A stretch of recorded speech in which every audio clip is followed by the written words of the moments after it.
कहानी की शुरुआत में बीहड़ के बीचों बीच हमें एक छोटे से घर को दिखाया जाता है जहां पर बेन नाम का लड़का अपनी गर्लफ्रेंड के साथ रहता है। बेन यहाँ पर टूरिस्ट गाइड का काम करता है। दरअसल ये एक छोटा सा टाउन है जहां पर लोग घूमने आते हैं और बेन उन्हें इस पूरे बीहड़ को दिखाता है। बेन की गर्लफ्रेंड अब यहाँ से शहर जाना चाहती है क्योंकि उसे अपनी पढ़ाई पूरी करनी है। वह बेन को अपने साथ चलने के लिए कहती है, लेकिन बेन मना कर देता है क्योंकि बेन को यहाँ पर रहना अच्छा लगता है और उसका काम भी यहीं पर है। बेन अपनी गर्लफ्रेंड को एक गन देता है और कहता है कि मुझसे वादा करो, हमेशा सोने से पहले तुम इसे अपनी पिल्लो के नीचे अपनी सेफ्टी के लिए रखोगी। वह कहती है कि हाँ, मैं ऐसा करूंगी और इसके बाद वह यहाँ से चली जाती है। उसके जाने के बाद बेन को उसकी बहुत याद आती है। अब बेन को पास के टाउन से शेरिफ अपने पास बुलाता है और कहता है कि मेडिक नाम का बहुत बड़ा बिजनेसमैन जो कि लॉस एंजलिस में रहता है, वह यहाँ पर आया है और उसे एक टूरिस्ट गाइड की जरूरत है। दरअसल वह इस डेजर्ट में डेजर्ट हॉर्न शीप का शिकार करना चाहता है, जिसे ढूंढ पाना और जिसका शिकार करना बहुत मुश्किल है। इसीलिए अब वह बेन को हायर करना चाहता है,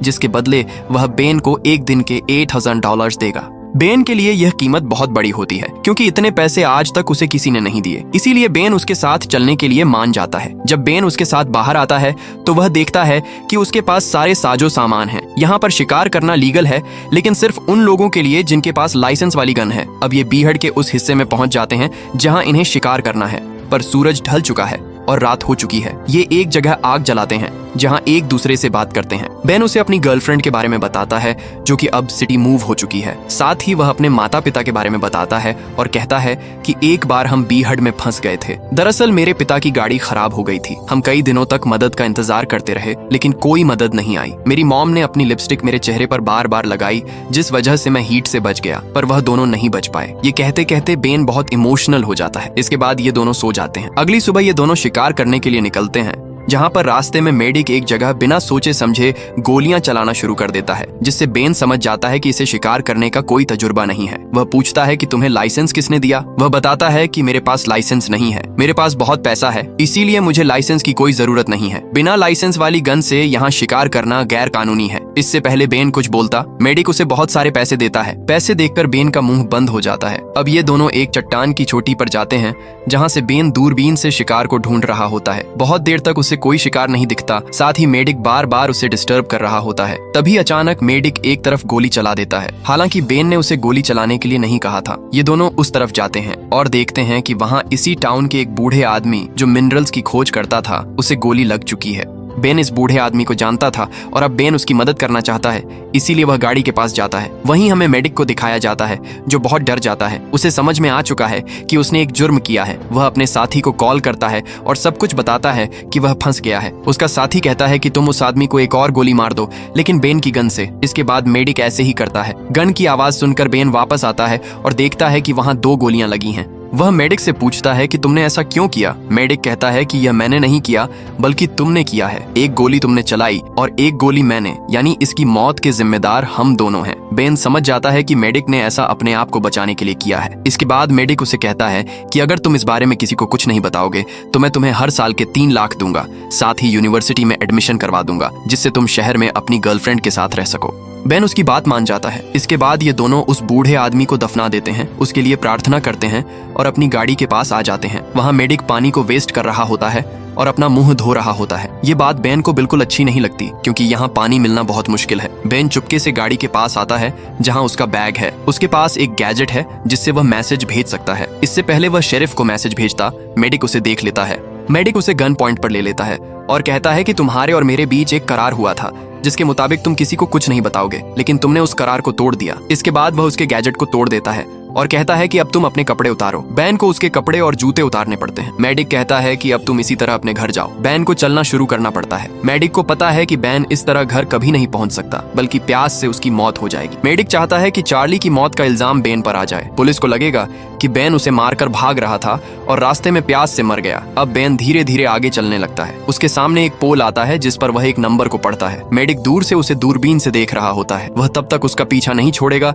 जब तक उसकी मौत ना हो जाए। बेन लगातार आगे बढ़ता जाता है और जब उसके सामने पोल नंबर 277 आता है तो वह भागकर चट्टान में कहीं गायब हो जाता है। मेडिक यह देख लेता है और अपनी गाड़ी लेकर उसी तरफ बढ़ता है जहां बेन गायब हुआ है। वहां पहुंचकर वह देखता है कि बेन आसपास कहीं नहीं है। बेन दरअसल इन्हीं चट्टानों में बनी हुई एक गुफा के अंदर चला जाता है, जो एक तरह का बंकर होता है। यह बंकर उसी बूढ़े आदमी का है जिसे गोली लगी थी। यहाँ पर खाने पीने की सप्लाई होती है। बेन सबसे पहले पानी पीकर अपनी प्यास बुझाता है। यहाँ बहुत सारी फोटोज हैं, जिनमें से एक फोटो बेन और उस बूढ़े आदमी की है। बेन बहुत सालों से उसे जानता था और उससे माफी मांगता है कि मैं तुम्हारी जान नहीं बचा पाया। तभी बेन को एहसास होता है कि गुफा के अंदर कोई आ रहा है। बेन जल्दी से वहां लगे एक मैप को छुपाकर अंदर चला जाता है। अब यहाँ मेडिक आ चुका है। उसे पता है कि बेन यहीं है, इसीलिए वह यहाँ बॉम्ब लगाकर बाहर निकल जाता है। कुछ ही देर बाद बॉम्ब ब्लास्ट होता है, जिससे पूरी जगह ढह जाती है। पर बेन की किस्मत अच्छी होती है कि वह पहले ही दूसरे रास्ते से बाहर निकल चुका था। वह आगे बढ़ रहा होता है, तभी उसके सामने मेडिक आ जाता है। वह कहता है कि अगर तुम अपने घर जाना चाहते हो तो जाओ, लेकिन इस बार अगर तुमने छुपने या भागने की कोशिश की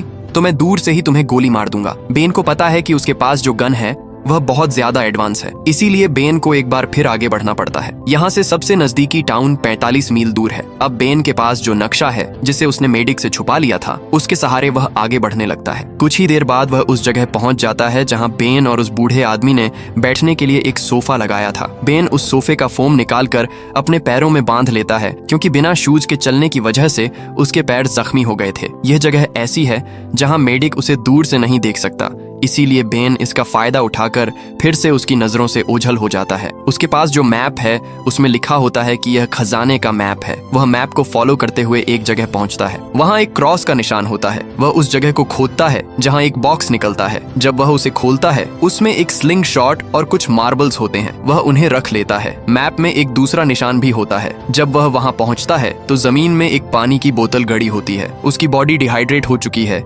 इसीलिए वह जल्दी से बोतल खोलने की कोशिश करता है, लेकिन तभी बोतल पर गोली लगती है जो मेडिक ने चलाई थी। बोतल दूर गिरती है और पानी बिखर जाता है। दरअसल मैप में लिखा होता है कि यह एक ट्रेजर यानी खजाने का नक्शा है। ऐसे बीहड़ में पानी से बड़ा खजाना नहीं हो सकता, जो बात बेन पहले से जानता था। अब बेन को एक बार फिर प्यास के साथ आगे बढ़ना पड़ता है। वहीं दूर से मेडिक को दिखाया जाता है जो ड्रिंक पी रहा होता है और उसकी नजर पूरी तरह बेन पर होती है। कुछ देर और चलने के बाद बेन वहीं गिर जाता है। अब मेडिक गाड़ी लेकर पास आता है। वह देखता है कि बेन पूरी तरह से अचेत है। मेडिक उसके आसपास 2 बार गोलियां चलाता है यह जानने के लिए कि वह जिंदा है या मर गया, लेकिन बेन बिल्कुल नहीं हिलता। मेडिक समझ जाता है कि बेन की मृत्यु हो चुकी है और वह अपनी गाड़ी लेकर यहाँ से निकल जाता है, लेकिन उसे नहीं पता कि बेन अब भी जिंदा है। उसके जाने के बाद बेन उठकर उस तरफ चलने लगता है जहाँ चट्टान के ऊपर एक गुफा के अंदर वह अपनी गर्लफ्रेंड के साथ टाइम स्पेंड किया करता था। वहाँ पानी भी है और वह प्यास बुझाने की तलाश में वहाँ जा रहा है। जब वह चट्टान पर चढ़ रहा होता है तो दूर मेडिक जो फोन पर बात कर रहा होता है वह बेन को देख लेता है। उसे बेन पर गुस्सा आता है और वह गोलियां चलाता है। बेन किसी तरह बचकर उस गुफा के अंदर पहुंच जाता है जहां पानी होना चाहिए, लेकिन वहां पानी नहीं होता। बेन को बहुत गुस्सा आता है। वहीं मेडिक बाहर से चिल्लाकर कहता है कि सरेंडर कर दो, तुम्हें मुझसे कोई नहीं बचा सकता। लेकिन बेन अब रात होने का इंतजार करता है ताकि वह अंधेरे में यहाँ से निकल सके। रात हो जाती है और मेडिक ने अपनी गाड़ी की लाइट्स उस तरफ जला रखी होती हैं जहां बेन है। बेन दूसरे रास्ते से बाहर आता है। वह देखता है कि मेडिक सो रहा है और इसी बात का फायदा उठाकर वह गाड़ी से अपनी जैकेट निकाल लेता है, क्योंकि बीहड़ में रात को बहुत ठंड हो जाती है। मेडिक जब जागता है तो समझ जाता है कि बेन यहाँ आया था। वह गाड़ी को बैक करता है। गाड़ी के नीचे बेन होता है जो पत्थरों के पीछे छुप जाता है। इसके बाद मेडिक उसके ऊपर बॉम्ब फेंकता है। बेन के पास स्लिंग शॉट होता है जिससे वह निशाना लगाता है। निशाना सीधा मेडिक के सिर पर लगता है जिससे वह बेहोश हो जाता है। जब मेडिक को होश आता है तो वह बंधा हुआ होता है। अब सुबह हो चुकी है। बेन गाड़ी चलाकर मेडिक को सीधा शेरिफ के पास ले जाता है और उसे सब कुछ बताता है कि किस तरह से मेडिक ने चार्ली को मारा था। साथ ही वह शरीफ को वे पैसे भी देता है जो उसे मेडिक ने दिए थे। अब मेडिक का जुर्म पूरी तरह से साबित हो चुका है। बेन मेडिक के पास जाता है और उसे खरी खोटी सुनाता है। कुछ देर बाद मेडिक कहता है कि मुझे वॉशरूम जाना है। जब वह जाता है तभी इन्हें हेलीकॉप्टर की आवाज आती है। बेन भागता हुआ बाहर जाता है और देखता है कि मेडिक हेलीकॉप्टर में बैठ रहा है। वह उनकी आंखों के सामने वहां से भाग जाता है। दरअसल उसके पास जो स्मार्ट वॉच थी उससे उसने अपने साथी को इन्फॉर्म करके बुला लिया था। इस पूरे इंसिडेंट के बाद बेन यह तय करता है कि अब वह यह काम कभी नहीं करेगा। वह शहर जाता है जहां वह अपनी गर्लफ्रेंड से मिलता है और उसे पूरी घटना बताता है। वह कहता है कि अब मैं तुम्हारे साथ ही रहूंगा। एक रात जब वह अपनी गर्लफ्रेंड के साथ सो रहा होता है तभी उसे सपना आता है कि मेडिक उसके सामने गन लेकर खड़ा है। उसकी नींद खुल जाती है। सामने कोई नहीं होता, पर जैसे ही वह फिर से आंखें बंद करता है मेडिक की आवाज आती है। मेडिक सच में वहां होता है और उसके हाथ में गन होती है। मेडिक कहता है कि अब तुम्हें मुझसे कोई नहीं बचा सकता। वह उसे शूट करने वाला होता है कि तभी बेन की गर्लफ्रेंड उसे शूट कर देती है। दरअसल बेन ने जो उसे गन दी थी वह उसे हमेशा अपनी पिलो के नीचे रखकर सोती थी। उसी गन से वह उसे गोली मार देती है, जिसके बाद बेन भी गोली चलाता है और मेडिक की मृत्यु हो जाती है। इस तरह मेडिक की जिंदगी का खात्मा हो जाता है। तो यह थी फिल्म बियॉन्ड द रीच की कहानी। उम्मीद करते हैं कि यह कहानी आपको पसंद आई होगी।